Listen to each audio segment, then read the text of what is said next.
We are in the year 2021. We are still in the middle of a pandemic. Cars are now essential for our daily commutes. But what if you want a car that goes from point A to B in the most exciting way possible? The question is this the right car for you?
Hi guys, welcome back to my channel. So today's test drive, I will be reviewing the BMW 3 Series. This is the 318i Sport. This is the base model, one of 2 or 3 models here in the Philippines. As promised in the Volkswagen Santana review, I will improve. So now I will give you a more detailed review on this car. And before the test drive, disclaimer, this is only be a short test drive around Eastwood City, because there are more clients who want to test drive because I don't have money yet to buy the car. So here we go. Spec sheet.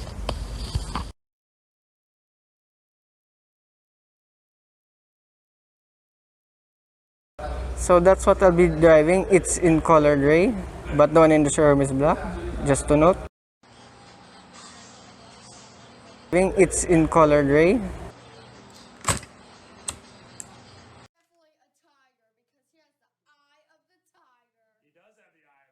Are you sure about that?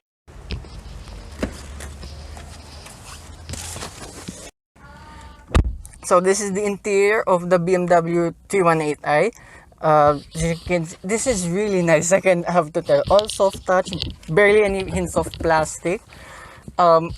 Here, even though this is a base model, you have ambient light. I know you can change colors, but I don't want to play with it. So here underneath your central armrest, very big space. You have one USB-C here. You have your light also here. And here you have your cup holders here. You have also here your ash. I know this is an ashtray. Nice touch. You have grips for your cup holders, so varying on the size, it will grip. You have your 12-volt socket here, and for your cigarette, whatever. And you're wondering, why is there a USB here? I checked online. I know these are waterproof. So, for example, if you spill water,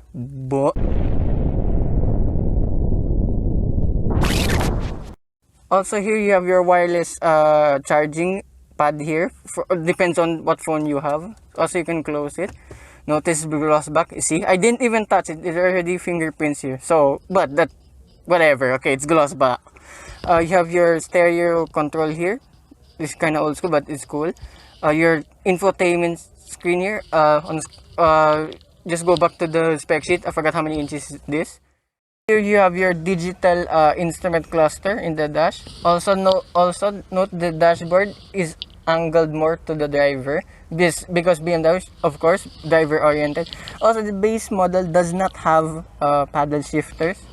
Why is this open? Anyway, it does not have paddle shifters. I think you only can get it in the M340i and up, if the M340 is available. But here anyway. Also the infotainment, as you see later in the test drive, because I test drove first, not did the showroom parts, but anyway, it does not have a gesture control as I demonstrated earlier in the test drive, or later if you're gonna watch this. You have in your sun visor, you have a vanity mirror with light. Oh, that's so cool. And I wonder, Nope, does not pass. But anyway. Also, look at this. When the vanity mirror, after I did the test, it also opens. That's not. Also, here you have your more cup holders and storage here, probably for your, like, the toll. Oh wait, there's no more toll RFID. Anyway, you can put probably money here, your change. And also, you have here your under thigh support. So if you're having like a long journey, you want to rest your thighs a bit while driving, you just pull that, it works. Just be careful when you eat, just clean that more often because there might be crumbs here or whatsoever. So here in the driver's and passenger seats, you have electronic adjustments for the seat and lumbar support. I'm not sure if you can see that moving, but anyway, that's it. Here you have also your adjustments for the lights. Going back here in the central, so here in the middle you have your driving modes. Here your electronic handbrake, your auto hold function. I know this is the start stop, park assist maybe. This is electronic stability control if you want to turn it off, if you want to go Hun mode, but I will not do that in the test drive. This is the adjustments for the infotainment. And I remember in the 5 Series, the one I drove few weeks ago or last month, the gear selector modes were up here on the gear lever. So that's the like few differences, but yeah, this is just the base car anyway. So yeah, you have your storage here, just small, like for change as well. And glove box. Okay, it's deep, but it's not too tall enough, but there's space. So with here in the front, we're done. Let's go to the back. So here in the back, we have a transmission tunnel. It's big, but it's not as tall as the Alfa Romeo, if I remember. So sitting here in the middle, okay, it's alright. It's not in the way too much. Also here you have USB-Cs. Of course, this does not have Android Auto, so I think why they prioritized Apple products. Here you have your air vents as well. You have a 12-volt socket here. You have here lights as well. I still don't know how to operate it, but anyway. So I move here. Oh, base models do not have central armrest, which is a bummer. But anyway, here in the ocean handle, you have a coat hanger here. So in each side as well. So if you want to hang your stuff here, you can do it here. So I know there are 3 ways to open the trunk. One is your key, if that's the thing. I'll know later. Number 2, you can open here. Ooh. Here, as I said in the front, you can open from here. This does not have a kick to open. Wait. Here in the back, you have kick to open. And here in the back, you have your auto tailgate function.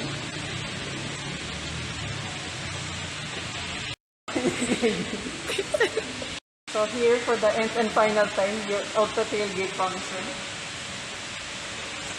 Please work! So here you have your auto tailgate function. You're kidding me. So here you have your auto tailgate function. Anyway, so this has electronic tailgate, which is cool and weird for a sedan. But here is the space. This is massive already. These are my equipment. Look, it goes all the way back. You have net storage here, your first aid kit, I think that's your tire kit as well, or this is the tire kit, but anyway. So see, it's big enough. So space, I forgot again, but the capacity of this is 480 liters, which is, I know, 30 liters more than the Alfa Romeo Giulia. But the one thing BMW has to take up its sleeve, I will go to the front and explain what's with the grille and the engine.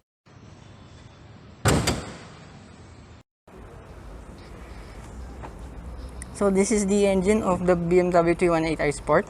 So this is a 2-liter twin scroll, I think, 4-cylinder engine. It's quite big, but given its sporty nature, I don't think that's a bad thing at all. So here in the grille, which I know remains shut most of the time, but if the engine needs cooling, this will open. And BMW claims this is one of the most aerodynamic cars in its class.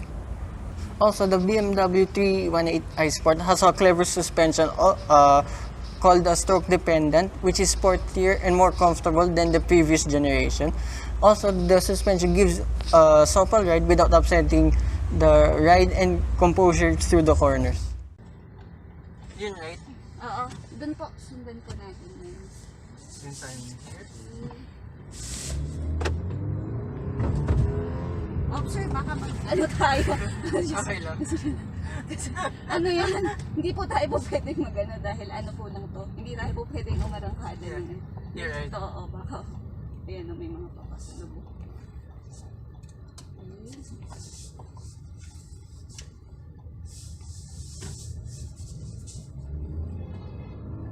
Ano yan sir hindi tayo po pwede kasi ano po ito, may we call this Church.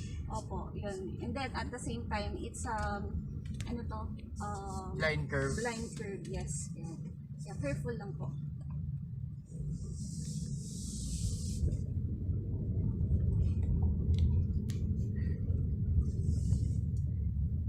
There's only one variant of the 3 Series, no?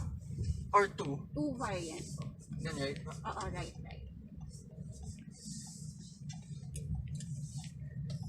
Okay, it's still very light. So what's it? The base lang? Base model. Then what's the next, as the other variant? 320i Sport. You don't have the M340i? 320. 320.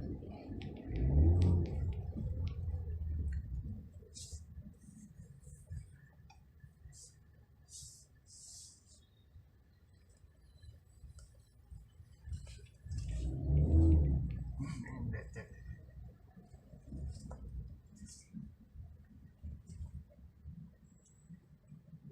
Diretso lang tayo, sir. Huwag na tayo pipila dyan.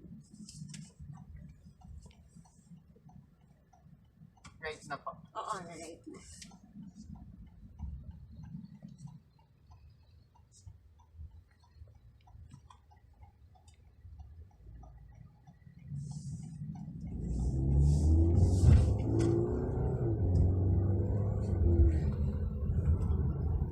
Pwede po yan, isa pang ikot. Pwede ba yun? May next pang ano, sir. Sorry. But kung kay Adrian, sir, po pwede. Mamaya, pagdating niya, i-ano niya. I can again? Depende sa kanya. Yan. Pinakiusap niya lang kasi sa akin. Okay. Sige. I can. Siya talaga ang talagang dapat mag-ano po.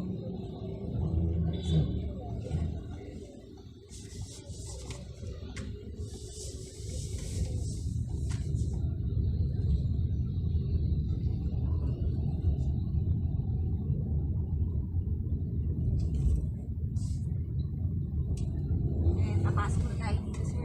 Careful.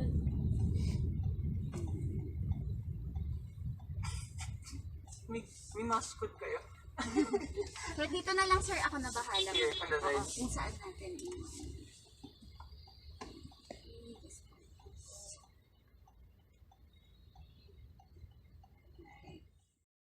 So what's my verdict on the BMW 318i Sport? Sorry. It's kind of hard to pick between the Alfa and this. But if this is its own car, like against Mercedes, Audi, so forth, this is better. Driving wise, even though it was a short test drive, I know instantly the handling was great.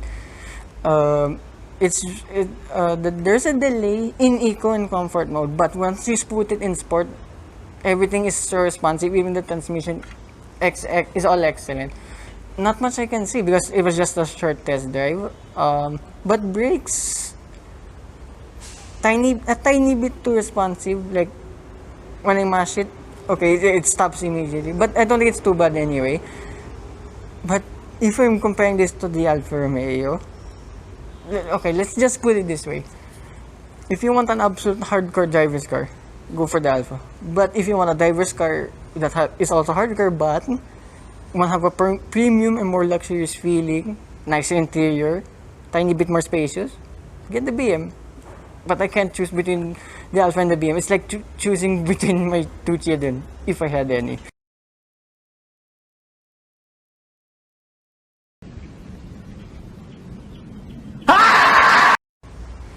So handling wise against the Alfa, I think the Alpha's a tiny bit better, but the BMW in its own right is a great handling car, without a doubt.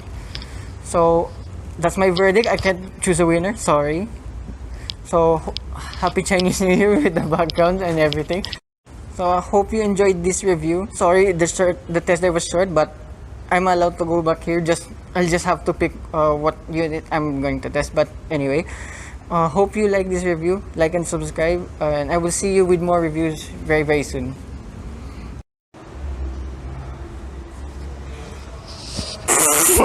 Yung mic. Okay, yung mic. Okay.